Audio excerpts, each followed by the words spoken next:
Isn't that correct? Right. Because you were fired and I got fired from my job. Yeah, what that an was a right? crossroads. But it was a blessing in disguise. It was the best thing that ever happened to me, but at the time it didn't seem that way.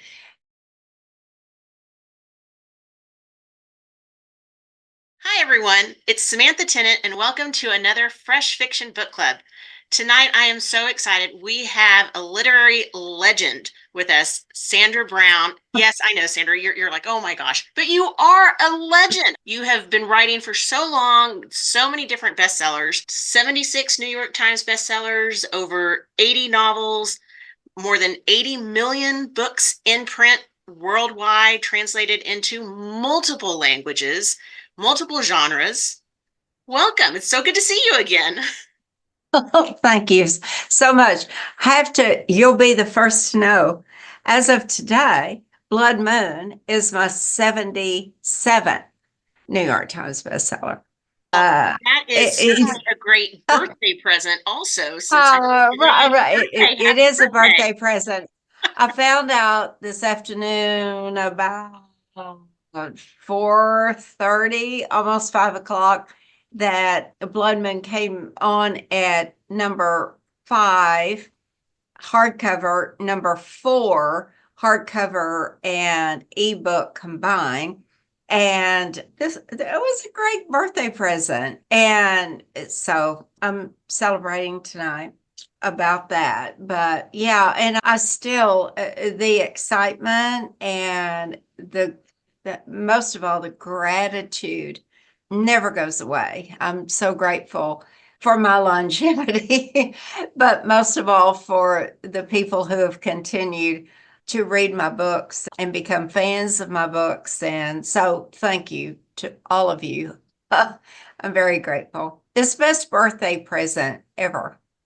That's one of the things that I wanted to touch with you a little bit tonight is that longevity of your writing. And what is that feeling still like? I've been building up because I knew that we were going to be talking to you this month. But earlier this year, I had gone on vacation. I was over in Egypt. I was on this small cruise ship, and in the library that they had, it was a small library at the stern of the ship. Guess whose book I saw back on the shelves? It was your copy of Sting. And it was like, wait a second, I've read that. I know her. I'm going to be interviewing her in a couple of months. And there were other people on the ship who had also read it, men and women. And here I am, the other side of the world, and still finding one of your most recognized novels and recommended novels. What is that like after all of this time? I look back at this bookshelf and I've got Blood Moon front and center, but behind that whole bookshelf of books, and I look at that, and to me, each one of them is an anomaly. Each one of them is like, how did I do that? I don't really know. And you say these numbers, and to me, it's like, how did I do that?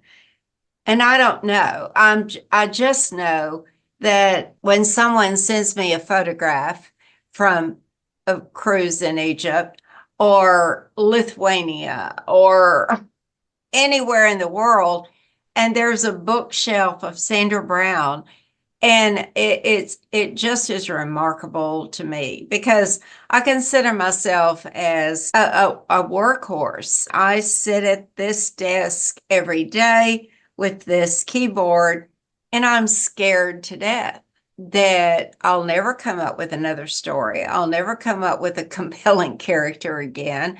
I won't know how to do it. And each book that I start, it's like, can I do this again? I never feel comfortable in someone like you telling me, oh, I saw your books on a cruise ship in Egypt, or I saw your books here, or I saw your book in the bookstore, because it's what I love to do. And I've been so blessed to be able to do what I love to do and have the longevity and be able to do it as long as I have done and to be able to make a living at it. I lie for a living. And I play with imaginary characters and my imaginary friends all day. And I just feel extremely fortunate to have been able to do that. If you're going into it, and amazing that after doing and writing so many books that you still have that moment of, can I do this? What is Oh, it then oh, that gets you over that hump? Or is it as soon as you start typing away, it's the story is just coming? no, I get an idea and I'll think, oh, that would be interesting. And with Blood Moon, it started with the title, and I don't even know. I was sitting at this desk, and that phrase came to my mind. And I've been eavesdropping on some of the people who have graciously joined in tonight. Thank you. And I thought, what is that? That anyway? It's a blood moon. So I Googled it, what is a blood moon? And started doing the research on it. And the more research I did, the more intrigued I became.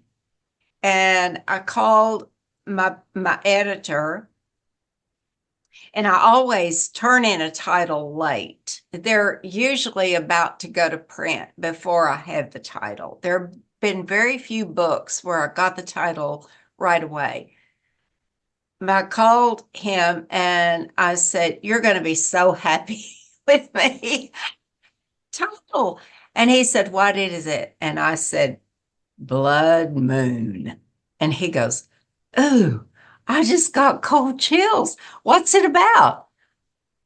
I said, "No idea." I didn't even have a story, but I just could see those words on a cover, the double alliteration and all of that. And so then I had to come up with a story. But I was, at the time, I was watching a lot of true crime on, as I've heard other people say that they do. And I thought it would be so fascinating to be a producer on one of those shows where you're like a detective, but you're not really in law enforcement, but you have to do all the research into the crime and interview all the people. And I thought that will be my heroine. So who can be my hero? And then I thought about my hero, whose name is John Bowie, like the knife, and he's a burned out detective who could not solve this one case. And it took place on the night of a blood moon, November 7th and 8th of 2022. And I looked up when the next one would be, and guess what? It's March 13th, 14th of 2025. And so I said, this is what's meant to be. So that's how all of this came about. But a blood moon, for those of you who are still saying, don't know, I think there was one lady who said her father was an astronomer and he knew all this stuff. So pretend that your left hand is the sun, and over your right hand is the moon. The earth comes between the two of them every 3.5 years.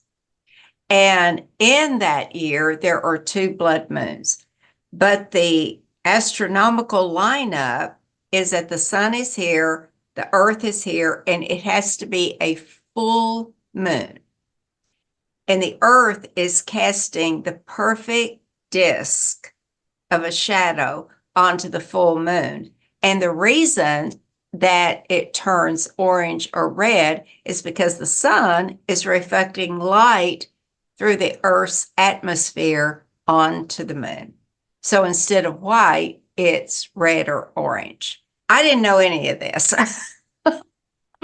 until I looked it up. And then I started researching all of the cultural applications. The Chinese knew about this 6,000 years BC. They knew when the blood moons were coming. They knew exactly when they were going to happen. The Aztecs, the Incas, the Romans, the Greeks. So all of these cultures have attached some kind of mysticism or significance to a blood moon. And that's what really got me. The Romans worshiped their goddess Luna, and her symbol was the crescent moon. And they had festivals on the blood moon. Some cultures had bloodletting or even human sacrifice because the moon turned blood colored. So all kind, whether it be Christian, pagan, whatever culture it was, they applied some kind of attachment to it. And so that's where I started getting the idea for the book that this would be spooky. And that's where I came up with the story.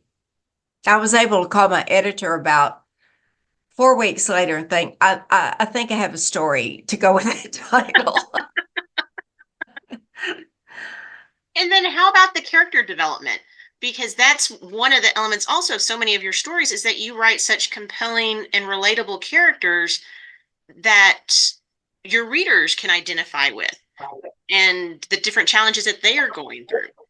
Thank you for that compliment, first of all. But once I decided that my heroine would be the producer of a true crime show, that I think we're all fascinated with those right now. And I thought that'd be a good character. And she was delving into her show's title is Crisis Point. And I was thinking of like Dateline or one of those, but Crisis Point is about to do, they've already produced this show about this woman, this young woman who went vanishing, disappeared on the night of the last blood moon. And she starts delving into this and she's thinking, this is not, the crime was never solved. It's a cold case. The one person that would never interview for their production of the show is Detective John Bowie. And so she flies from New York to Louisiana to seek him out. And she says, it's going to happen again. And the next blood moon is 4 days away, which is March 13th of 2025. And so they have 4 days to try to figure out who done it and how are we going to stop it. So that's the plot of Blood Moon, and the clock starts ticking. And of course, John, I love that you brought the character up because he's a very complex character. It eats at him. It has eaten at him for 2.5 years that he could not find this girl or her remains. It is still a mystery. And he had to give up on it because of the corporate departmental pressure on him. He had to give up on it. And it really has ruined his life in every aspect. And so here is this young woman from New York comes in and says, I need to talk to you and you need to talk to us because they're about to air this show and they're going to air it on the night of the blood moon, which is 4 nights away. And that's not the story. We're going to be fraudulent because that's not how it ended. And he wants nothing to do with her. So it's the typical adversarial Sandra Brown attraction, but at the same time, he wants nothing to do with this. It's already ruined his life once. he wants nothing more to do with this. And of course, he does. He gets drawn in. And then they have to try and find out A, who the bad guy is, and B, how are we going to stop him from doing it again on the next blood moon? Well, and I think And that this guy's a nutcase, you know. The villain, it attaches all kinds of significance to the blood moon, which is very aberrant. But I think it's a fun story. I really do. And but I like that you mentioned the characters because these characters have their own problems to solve simultaneously. And that just heightens the tension and makes that clicking, that ticking clock more important because each of them is fighting a different deadline in their personal life. It's confluence of all these problems coming in at one time.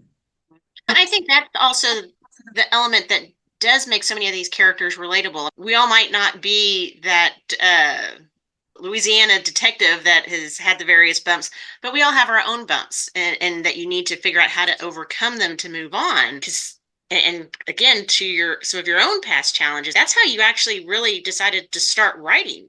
Isn't that correct? Right. Because you were fired, and I got fired from my job. Yeah, what that an was a right? crossroads.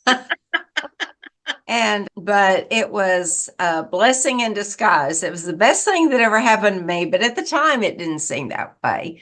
And I love John's character particularly because uh he's challenged by his teenage daughter. And it's interesting, this is the first time that I've ever given a character a teenager.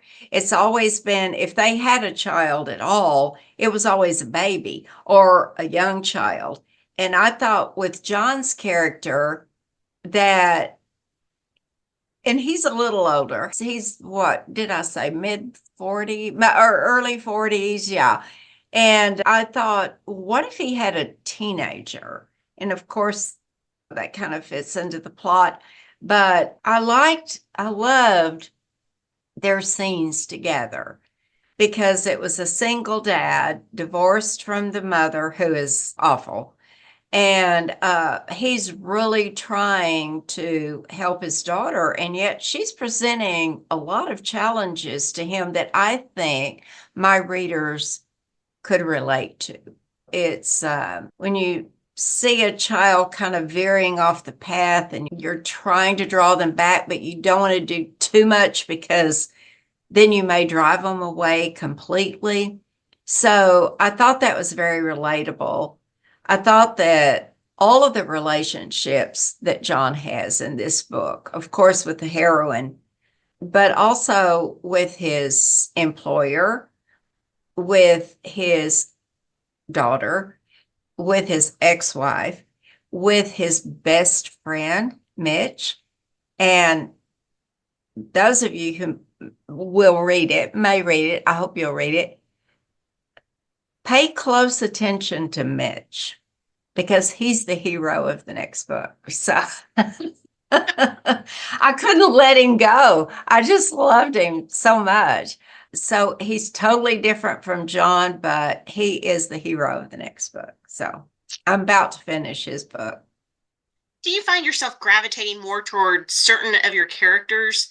Because, of course, now finding out with Mitch that he's going to be the spring off for your next and the hero of your next book, but also talking about the villain of this book and all the different elements. I'll just say, are some characters easier to write than others? Do you find yourself enjoying more different aspects and characteristics that you're giving to some of the characters?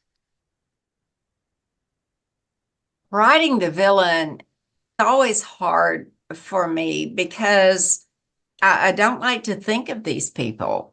I don't want to live with these people for very long. And however, somebody a whole lot smarter than I am, a long time ago, I read an article on writing, and whoever wrote it said, keep in mind that the villain is the hero of their own story.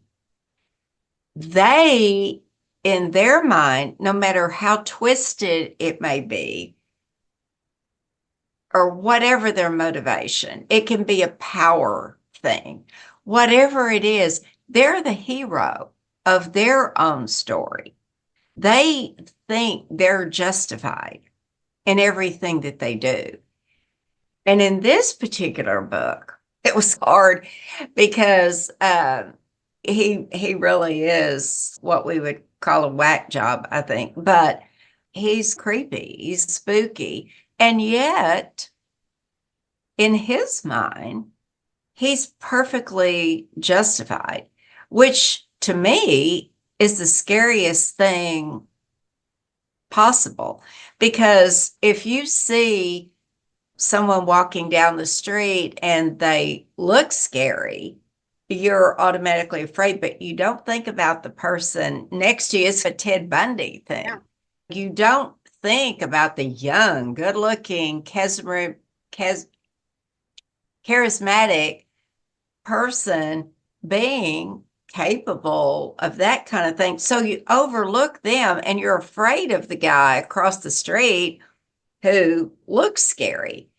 And I think that to me, the scariest villain is the person that you would never see, coming. And in this book, it's that way. But I don't like to spend a lot of time with the villain, and I certainly don't want to glorify the villain. I still believe in the rightness and wrongness of things, and that I want to make my heroes, even though they may do things outside of beyond the pale, they're still doing it for the right reason. And when John has to conquer this, he goes all in, as his friend Mitch helps him. And so it's the mindset of you can't, there are some people you have to go for it. Does that make sense? It does. Yes. Yes. Let's switch over to some of our fresh fiction facts. Okay. Off the top of your head type answers, questions. I'll try not to stump you. Okay. And I'm actually going to start off with a little bit of one that's a bit personalized. What was the best thing of being the oldest of 5 girls? Being the boss. I'm still the boss. No, I have 4 younger sisters, and I heard from all of them today, which by the way is my birthday. And I heard from all of them today. They're dear. Every one of them is dear and talented and sweet and supportive. But I still, and my middle sister she's typical middle child. She's got 2 older, 2 younger, and she's our mediator, the person everybody goes to and dumps their stuff on. And so she really has a pivotal role too. My youngest sister took a sabbatical this past year, went 6 months to Europe by herself and just toured Europe by herself. Brave, something I don't know that I would ever do. So all of them have their unique talent, their unique personality.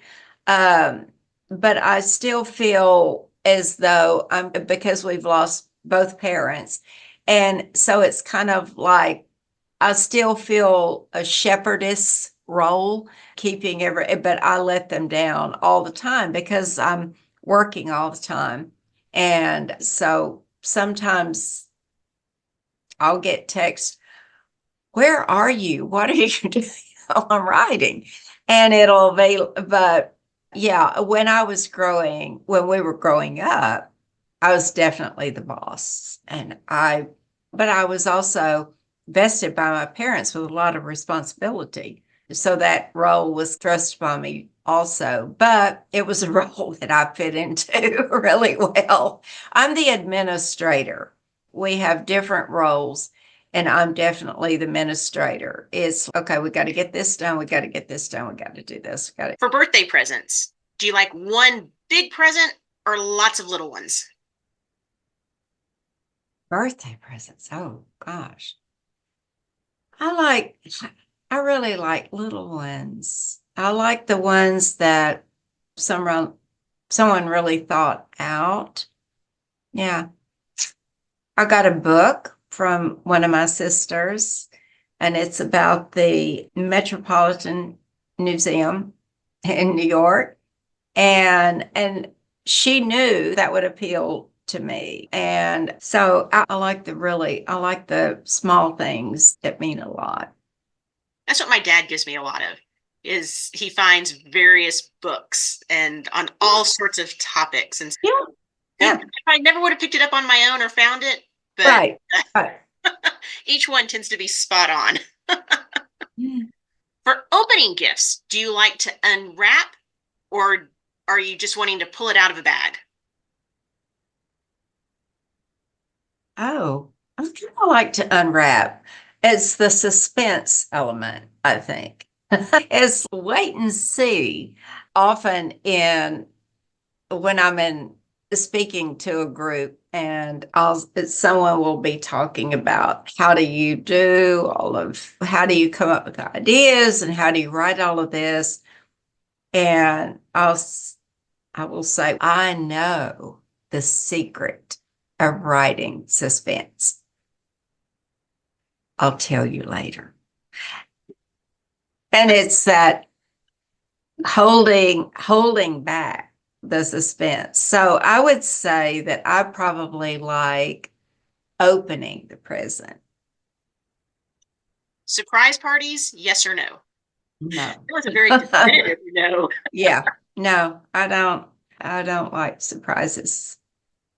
Would you And rather and I think that's part of being the oldest sister and the control. I do like to be in control of things. go back in time and meet your ancestors or go forward and meet your descendants? Backward. How far? I would love to go back in time. There are so many events and people, and I guess that we make them into gods. But there are so many people I would love to just sit down and talk to, or events that I would not necessarily a participant because usually it turned out badly, but I would like to be a witness to certain events. And I think everyone has these periods of time where you feel a certain affinity. Was that there? Was that there? But I would much rather go back in time than forward. Yeah. Is there a particular time that really speaks to you the most? Oh gosh, there's so many. I would love to have been there when Shakespeare was writing. One of my favorite movies is Shakespeare in Love. And it's like he suffered the same way that he didn't know what the next page was going to be. And picking up things here and there that he could incorporate. And of course, this is all fiction, but I thought it really portrayed and I'll never forget this line. The producer, the money guy, is there. Jeffrey Rush is talking to Tom Wilkins or to Tom Wilkinson, who is the money guy. And Jeffrey Rush is the producer. And he said, and Shakespeare's on stage telling them about the story and everything. And the money guy says to the producer, said, "Who is that?" And he says, "Oh, nobody. He's just the writer." And I can so identify and just say, yeah, it's just the writer. It's just the one that created this. And that line really resonated with me. But I would like to go back. I have all of my people on both sides of my family were Scotch Irish. I would love to go back to the Jacobean age in Scotland. And there are just lots of period of Gaul. And Catherine read this wonderful book by Anya Seton when I was like 16 years old. And it was about Catherine and the Catherine wheel. And she was married to John of Gaunt, and he was ultimately the Tudors came from him and all of that. And I would love to know what that was like. The sanitation would have driven me crazy, but and I guess we've romanticized it a lot, but there are certain periods that, and I've read so many Regency romances. I feel like I could walk into any sitting room and know how to drink my tea. So there are certain periods I think were really fascinating and interesting. Part of the rule is, of course, if we go back in time, we're not going to have to worry about all the plumbing elements. Everyone will smell wonderfully. We'll still have eyelashes. Exactly. Yes. Yeah. Yeah. And we won't be poor. Of course, We right? won't be the lower classes. We'll be the aristocracy. Absolutely. That is just part of the unwritten rule right there. Yes. Right. Definitely. Before I sign the contract to do that, I want that in bold print. Yes. Yes. What is the book that is most dog-eared or the one that you just keep going back to over and over again? I love that you had mentioned reading still talking about a book that you read when you were 16. And I know the Brontes were really big when ones that you read when you're growing up, but what do you just keep going back to over and over again? Do you know what I read this week? Bride of Pindoric of Victoria Holt. And last night, I downloaded Mistress of Melon. They have started putting these now on ebooks, and these are the books that I grew up with when I was in high school. I'd read these, and it was always the enigmatic hero and the heroine that saves him from himself. And it's Beauty and the Beast retold 1,000 times. And yet we love it. We love it. And I read that book this week and I downloaded the other one last night because I thought they were on to something. These are the writers that inspired me. But the book that probably, and I have if you could see, have a big picture taken by a famous photographer of Tennessee Williams. Tennessee Williams, because of his Southern roots and the way he portrayed the family angst and the family relationships in 2.5 hours. And so much was there. So he's one of my heroes. Hemingway is over there. I have his passport picture from 1923. He's gorgeous. And so he's a big hero. Isaac Denison out of Africa. What an incredible story. And what a life she lived. And tragic story, really. And so all of these writers, Truman Capote, Leon Uris, Me 18 is one of the best novels I've ever read about the Warsaw Ghetto.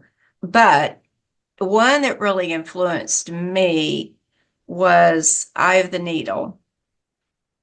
And I had read Ken Follett's earlier books, read The Key to Rebecca, Triangle, all of these spy novels.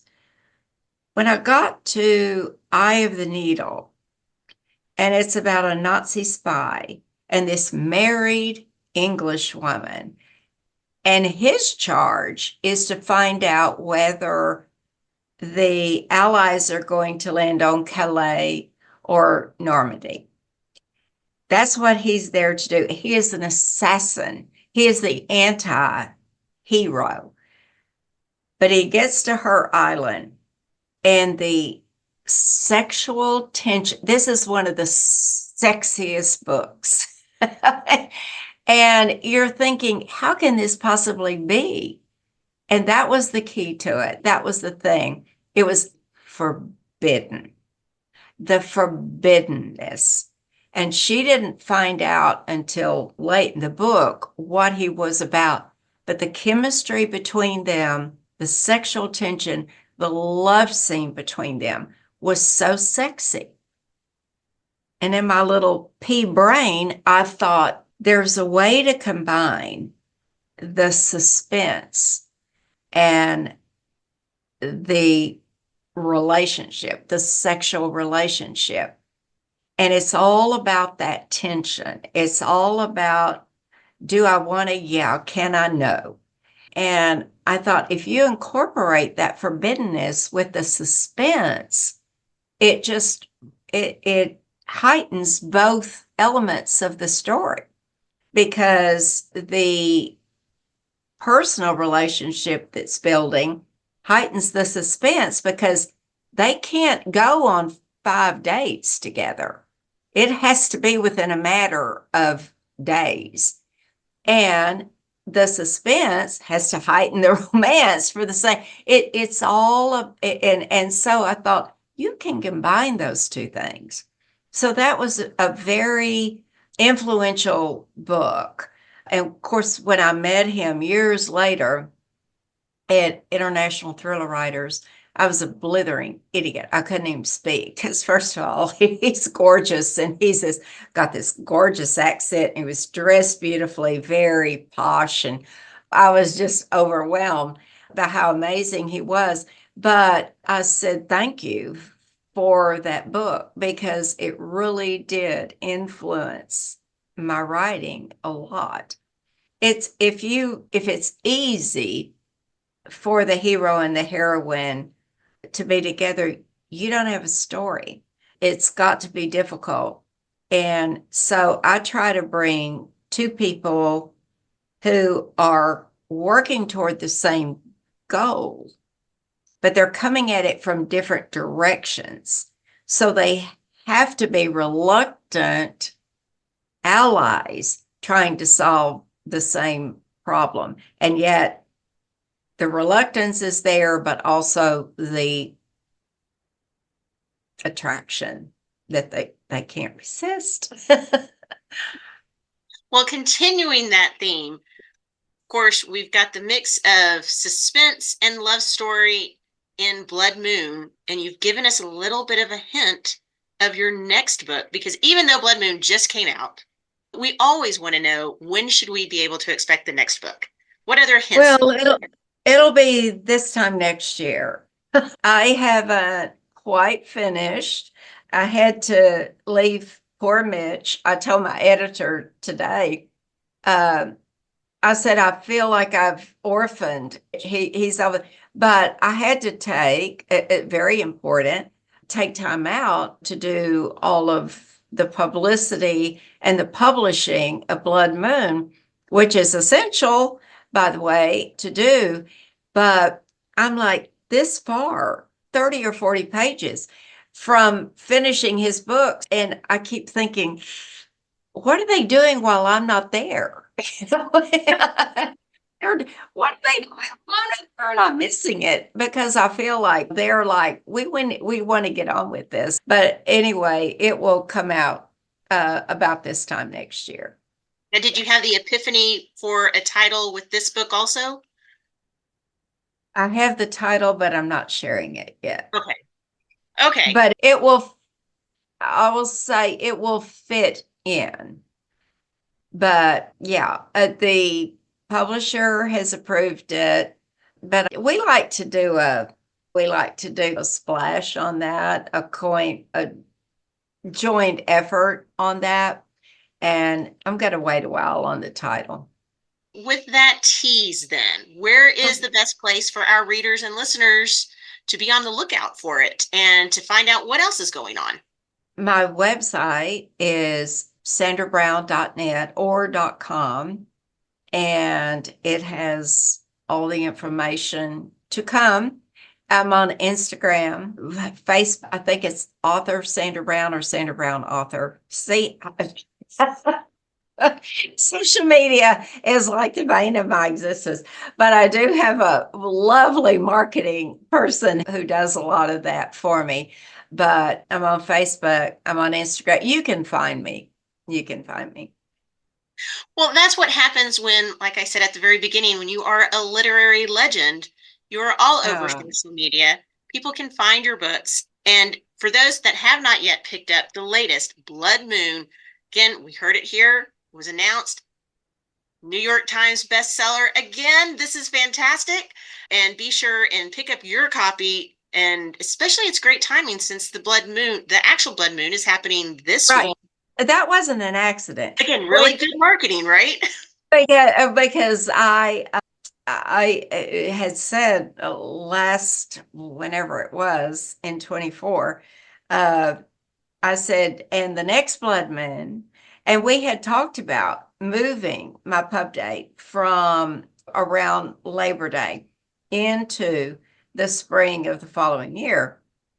And when I found out that the blood moon was going to be March 13th, I said, we were talking about this. This would be really great marketing prospect. Yeah, I'll be outside. My house backs up to a golf course. Where I live is supposed to be amazing if the skies are clear. And so I intend to go out on the golf course. It totality here is going to be 1:30 a.m. to 2:34 a.m. And somebody mentioned that their dad was an astronomer and that he was going to set his camera or whatever, but I have to wait up and see. And then I've got to fly to Tucson the next morning. So but I've got to Plane, that's be it. out there. If we've got clear skies, I'm going to be out there and I'm going to see it, and I want to see it in its totality. Yeah. Definitely. I think that would be a fantastic thing. And right, 1:30, that's easy to stay up to. Yeah, I read books that late. Yeah. Sandra, thanks again for joining us, and especially on your birthday. It's just a great birthday treat for Oh, us to spend time with you. And for all of our readers and listeners, again, go get your copy of Blood Moon. Thanks a lot, Sandra. thank you, Sarah.